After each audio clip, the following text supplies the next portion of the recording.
Welcome to Talking Markets with Franklin Templeton.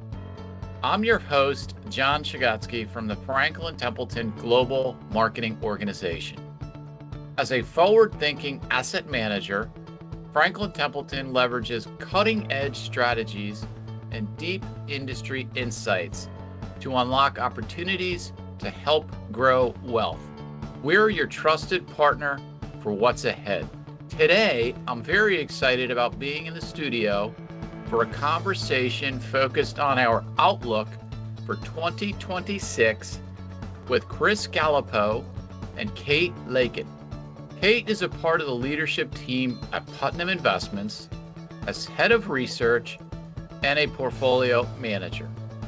Putnam, an investment team at Franklin Templeton, is an active global equity manager with a boutique mindset. Chris is a senior investment strategist with the Franklin Templeton Institute. The Institute is a research-centric team focused on delivering unique capital markets insights to our clients. Kate and Chris, welcome to the show. Thank you. Good to be here, John. Thanks for having us. Thank you both. I've been really excited about this conversation. Let's get to it. My first question is for you, Chris. The Institute recently published our Global Investment Management Survey. Can you tell us a bit about it? Sure. So the survey is the mechanism that we use to gather the opinions and views of the portfolio managers across the organization. And we cover all asset classes and all geographies, all styles, right? So there's 650-ish PMs across the company. We simply send them a set of questions, highly detailed questions. And what we're trying to do, John, is draw out of our PMs their highest convicted ideas, what they like, why they like it, what are the drivers of their opinion, what they might not like, and what are the drivers there, and really take that data set, boil it down, and try and find the 2, 3, or 4 highest conviction thoughts that we can then share with our clients. How often do you do this? So we do it semi-annually. As we think about 2026, for example, I will send the portfolio managers the questions in the first week of December, let's say, maybe the last week of November. Give them time to answer. Let me amalgamate all the responses and then write our outlook for 2026 using that data. So that's how we start the year. And then I will resurvey them again right around the middle of June and get their outlook to see if anything has changed. And to be honest, for the most part, remember that the portfolio managers here, regardless of asset class, equity, fixed income, multi-asset, et cetera, are long-term investors, right? So their time horizon generally would be at least 3 to 5 years. And so their opinions and their convictions and their thoughts don't really change that often unless and if something significant happens. So you take 2025, in March and April, we get the tariff situation.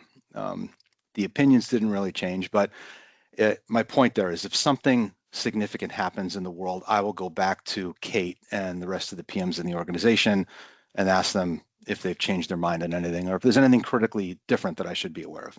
So when I think about what we just laid out there, were there any key takeaways or highlights that lead to opportunities that you are framing up for 2026? There always are a couple of real golden nuggets that come out of the survey.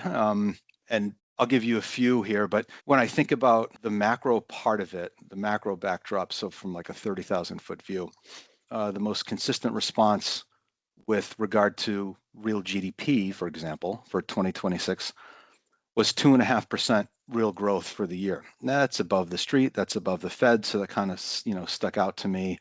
That should be good enough to drive high single digit, low double digit EPS growth. I'm sure Kate will touch on a little bit. The notion that the Fed would cut rates probably twice this year, but at a much slower roll and maybe not even be necessary. And so for the macro backdrop, those are the things that really stuck out. No real change expected in The dollar exchange rate, for example, for the year, I thought was interesting. On the equity side, there was a very resounding message from the equity portfolio managers at Franklin Templeton. And that message was, we believe, highly convicted, that the stock market will, quote unquote, broaden out, and that we're going to shift from an environment where, let's say, from 2020 to the middle part of 2025, it was all Mag 7 all day. Those companies drove all the earnings growth. They drove the lion's share of the performance in that 4.5-year window, and that we were moving towards an environment where the earnings power would broaden. Some of that's economically driven, some of it's idiosyncratic, that the EPS power would broaden out, and therefore, as a result of that, the stock market should also broaden out. And I think that was probably, for me, the biggest takeaway. And that's not just within the United States. It's also true around the world. And frankly, John, we had the same convicted view in 2025, and that was the beginning of the broadening. And now it's still in place. We think that will carry through in 2026. And I think for our clients, the big takeaway there is, make sure you've got, in equity space, for example, make sure you have exposure outside of the United States.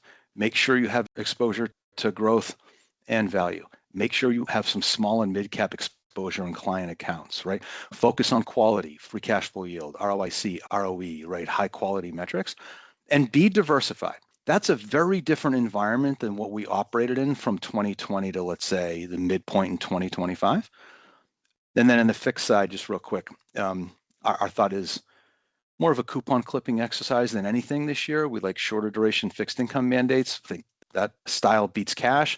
We're bullish corporate credit, IG, and high yield. Again, I think that beats cash. I don't think duration is going to help you or hurt you. Spreads are basically 5 to 10-year tights. And so it really becomes a coupon clipping exercise. Same thought on munis, bullish there. So those were the big takeaways from what they told us here coming into the year. Were there any surprises as you were reading the responses? Not really, John. And the reason nothing came out as a shock to me is the portfolio managers across the organization, again, by asset class, are very, very consistent. I've gotten to know the thought processes, how they think, how they manage money, what they look for in securities, whether it's equity or fixed, both. So no, there were no real surprises this year. And I think thinking back to 25, where the portfolio manager's thoughts and forecasts for the year turned out to be incredibly accurate. I could literally check all the boxes, almost pinpoint. What surprised me in 25 coming into the year was this notion of expecting a broadening environment. And as we did more work on that, it was very obvious as to why they were telling me that. So if anything, it was last year that was a little bit of a surprise, but they've carried that message steady through 25, steady into 26. Okay. Your views are captured in the Global Investment Management Survey. Is there anything that stands out that you would like to highlight? Thanks, John. And thanks so much for having me. It's my first podcast, and it's such fun to do it with my friend Chris. So yes, our Putnam team, our portfolio managers love to participate in this survey because not only is it a chance to share our views, it's also an opportunity to see how other investment teams across the Franklin complex are thinking about the market. I think the thing I would flag that is so important to remember, yes, we have had a volatile stretch over the last few years, and we will talk about that, is that the underlying fundamentals of businesses today, especially in the US, is very strong. The fundamentals are strong. So in Q3, when companies reported earnings, you saw low double digits growth in earnings. And one interesting analysis we did here at Putnam was looking at the first decade coming out of the great financial crisis. You saw low single digits earnings growth from businesses. And when you adjusted that for inflation, you were talking about 1% growth year in and year out. Since 2018, we've seen really robust earnings growth. And at the end of the day, stocks follow earnings. What the companies are earning matters. And so I think we're headed into 2026 with a really strong fundamental backdrop, which is an exciting time to be picking stocks and investing in businesses, which is what our team does day in and day out. And yes, there's going to be volatility. We saw that in 2025. We expect that in 2026. That's healthy for active managers, but we're heading in with really strong fundamentals. Let me follow up with a question specific to the Putnam outlook that was published at the end of December. I thought it was quite refreshing. The perspective was a little bit different than what you typically see. People are always focused on what could go wrong. And if I remember correctly, the Putnam point of view was quite the opposite. Any additional perspective, Kate? So that piece was published by Shep Perkins, our CIO. Shep and I work very closely together, and we spend a lot of time in partnership with our investment team, but we also meet with clients quite frequently. And throughout 2025, there was a lot of angst. And so to take you back a year ago this month, we had DeepSeek, which brought into question the validity of AI. Then we had tariff headlines, which Chris mentioned, followed by one of the sharpest equity rallies we had seen in many years coming out of the middle of April through the end of the year. But throughout those 12 months, folks were anxious, and the clients we were meeting with were focused on what could go wrong. And there were a lot of headlines to drive that anxiety. So it was understandable. And at the end of the day, what happened in 2025 is a lot of things broke the right way. Inflation stayed in check, employment stayed strong, and like I said, fundamentals were solid. So it's a great piece that Shep published. He looked at the continued strength in financials. The banks started to report earnings this week. The fundamentals are solid. They have some positive comments on not only the consumer, but also the backdrop for their businesses. Goldman specifically said that their M&A backlog is the strongest it's been in a handful of years. And Shep also points to AI spending, which is a massive secular trend and something that's going to continue to support demand in a variety of end markets. Lastly, I would just say the consumer remained very resilient throughout the year. We would see survey work that would say the consumer is anxious about tariffs, but then they continued to plan trips and big purchases over the summer. So going forward, certainly things to watch include inflation as well as consumer confidence, but right now we continue to see strength in both, or at least solid fundamentals in both. Chris, Kate just stated that the consumer is on solid footing and quite resilient. I'm thinking about how that may translate to the investor. Can you share your thoughts on the current investor sentiment? Yeah, first I would echo and emphasize what Kate just said. And in my function in speaking to our clients every day throughout the day, specifically in the United States, she's 100% right. In any given conversation, the focus from the client was generally around, let me list off the 17 things that are about to go wrong or could go wrong. And it's very easy to be swayed by that. It's very easy for all of us to be impacted by that. To Kate's point, what the banks have told us.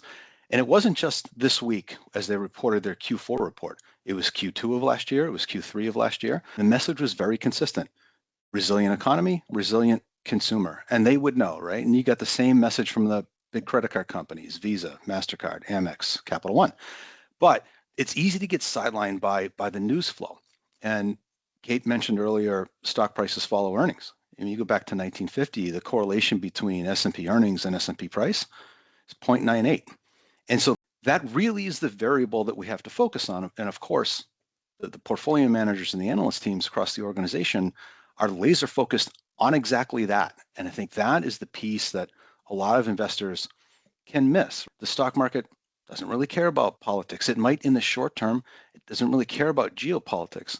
Yes, things can go wrong, but over time, the main driver of stock price and stock returns, equity returns, fundamentals, as Kate pointed out. I would say that present day, as we sit here right now, my conversations and the feedback from clients hasn't really changed. People are still very worried, and it can be a whole host of things. Now, the present day concern is around valuation and S&P multiples, and so we can talk a little bit about that. But Kate's 100% right. The operating backdrop is very robust and it's very broad, and it's not just here in the US, it's that way around the world. So I think the backdrop is constructive. It doesn't mean we can't get 5 and 10% pullbacks, which are normal course of business, and we would view those pullbacks as an opportunity. So let me follow it up with a question to Kate. Kate, perspective from your viewpoint, is there anything relative to valuations that is concerning? So the S&P currently is trading at a low 20 times PE, which is certainly above historical averages, call that high teens. But partly and mostly what's pulling that multiple higher is the valuation that large cap technology stocks are trading at. So what you've seen over the last handful of years is that large cap tech stocks have grown in their weight of the index, and they also trade at a premium to the market. What's important to note, though, is that valuation for those large tech companies is not overly demanding. So NVIDIA, for example, is trading at a mid 20 times PE, which is actually below its historic averages. And when you look at an equal weighted PE for the entire S&P, it's relatively in line with history. So what that says to us is it's a stock picker's market. There are certainly some companies that are overpriced, but I'm not concerned about the fact that we're at a slight premium to history given the strength we've seen in the technology sector.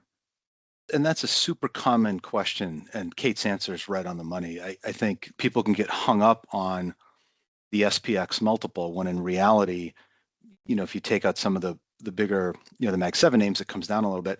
To put some more meat on the bone there and follow Kate's lead, if you look at the equal weight S&P, which negates the cap weight impact, the multiple there on 2026 earnings is 17.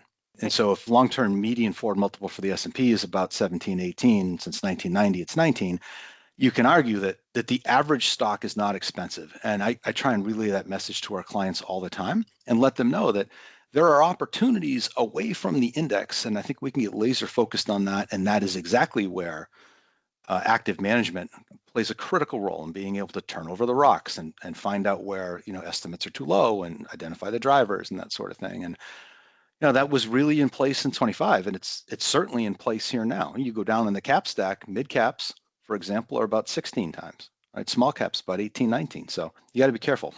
Yep. Actually, Chris, you went right where I was going to go. The debate that we hear about every year, it seems like, active versus passive. And clearly with the points that you both have made, it seems like active management, picking the right stocks, the right companies, understanding the opportunities is critical. That's a great segue to Kate for insight on the corporate perspective from the direct connectivity that you have. So it is very core to our process to meet with corporate management teams and to evaluate how they're thinking about their businesses. As a Putnam team, we have over 1,000 corporate meetings every year when you account for conferences and various corporate access trips that we might take. And we really, when we have a CEO, CFO of a business and an opportunity to have a conversation with that leader, we're focused on their multi-year goals. There's a lot of people in the market today who are trying to get an edge on the next quarter, the next month, the next week. And we want to understand when we have a senior leader, how are you thinking about your business over the next 3, 4, 5 years? And one topic that's certainly applicable for almost every business today is AI. And where are the opportunities for you to invest? And where are the opportunities for you to maybe take some costs out because of the unlock that AI is providing your business? And so as an investment team, we've started having some really interesting conversations, not only about the impact within technology stocks, but also how does it impact a trucking business or a waste company that runs routes to go pick up your waste, and how will they potentially get more efficient using and leveraging AI? So that's one thing we're asking, but we always like to understand where the CEOs and CFOs are thinking about their businesses over the long term and what success would look like for them.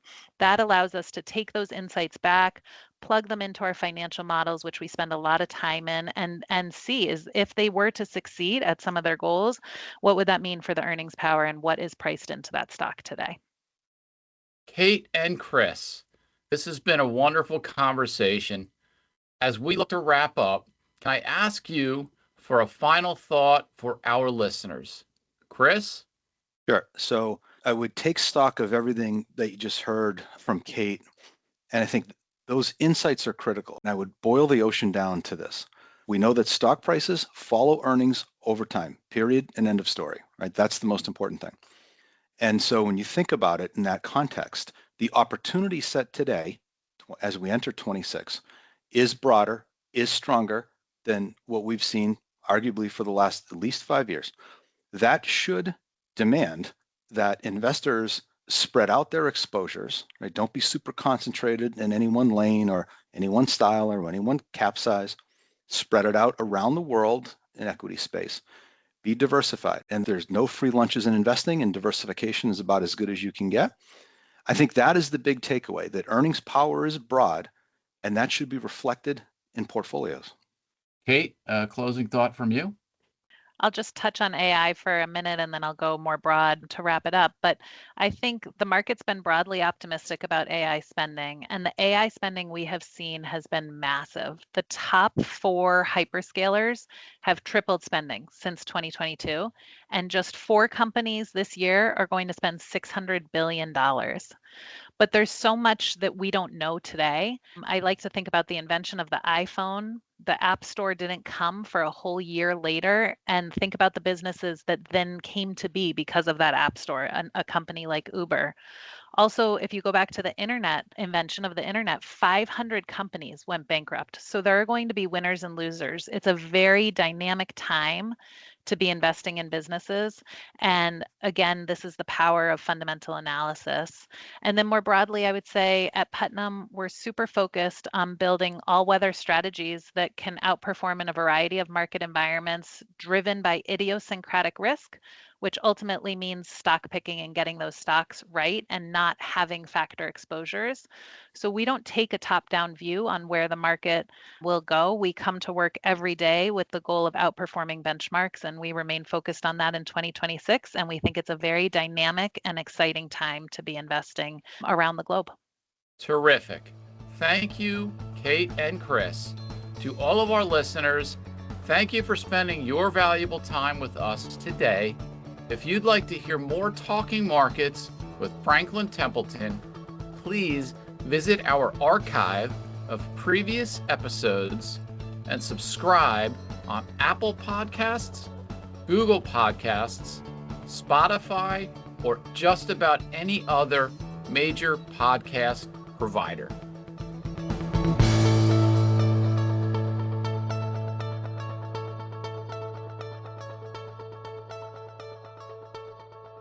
Survey methodology. Biannual survey. This biannual outlook survey is designed to give a view across our investment teams. The Franklin Templeton Institute identifies the median across answers and develops commentary on the year ahead. Investment professionals across all asset classes. The Franklin Templeton Global Investment Management Survey received responses from around 200 portfolio managers, directors of research, and chief investment officers. This represents a participation across equity, fixed income, private debt, real estate, digital assets, hedge funds, and secondary private markets. Aggregate views. This survey gives an aggregate view by taking the median of the answers. Questions included macroeconomic, equity, and fixed income views. Independent views. Each of our investment teams are independent and have their own views. This survey serves as a starting point to their best ideas. This material reflects the analysis and opinions of the speakers as of January 16, 2026, and may differ from the opinions of portfolio managers, investment teams, or platforms at Franklin Templeton. It is intended to be of general interest only and should not be construed as individual investment advice or a recommendation or solicitation to buy, sell, or hold any security or to adopt any investment strategy. It does not constitute legal or tax advice. The views expressed are those of the speakers, and the comments, opinions, and analyses are rendered as of the date of this podcast and may change without notice. The information provided in this material is not intended as a complete analysis of every material fact regarding any country, region, market, industry, security, or strategy. Statements of fact are from sources considered reliable, but no representation or warranty is made as to their completeness or accuracy. What are the risks? All investments involve risks, including possible loss of principal. The value of investments can go down as well as up, and investors may not get back the full amount invested. Equity securities are subject to price fluctuation and possible loss of principal. Small and mid-cap stocks involve greater risks and volatility than large-cap stocks. Fixed income securities involve interest rate, credit, inflation, and reinvestment risks and possible loss of principal. As interest rates rise, the value of fixed income securities falls. Treasuries, if held to maturity, offer a fixed rate of return and fixed principal value. Their interest payments and principal are guaranteed. Active management does not ensure gains or protect against market declines. There is no assurance that any estimate, forecast, or projection will be realized. Diversification does not guarantee a profit or protect against a loss. Investors cannot invest directly in an index, and unmanaged index returns do not reflect any fees, expenses, or sales charges. Past performance does not guarantee future results. Any companies and/or case studies referenced herein are used solely for illustrative purposes. Any investment may or may not be currently held by any portfolio advised by Franklin Templeton. The information provided is not a recommendation or individual investment advice for any particular security, strategy, or investment product and is not an indication of the trading intent of any Franklin Templeton managed portfolio. Data from third-party sources may have been used in the preparation of this material, and Franklin Templeton, FT, has not independently verified, validated, or audited such data. FT accepts no liability whatsoever for any loss arising from use of this information, and reliance upon the comments, opinions, and analyses in the material is at the sole discretion of the user. Products, services, and information may not be available in all jurisdictions and are offered outside the U.S. by other FT affiliates and or their distributors as local laws and regulation permits. Please consult your own financial professional or Franklin Templeton institutional contact for further information on availability of products and services in your jurisdiction. Issued in the U.S. by Franklin Templeton, 1 Franklin Parkway, San Mateo, California, 94403-1906, 800 dial Ben, 342-5236, franklintempleton.com. Investments are not FDIC insured, may lose value, and are not bank guaranteed. Issued by Franklin Templeton outside of the U.S. Please visit www.franklinresources.com to be directed to your local Franklin Templeton website. Copyright 2026 Franklin Templeton. All rights reserved. Podcast theme music by Adam Vodofsky.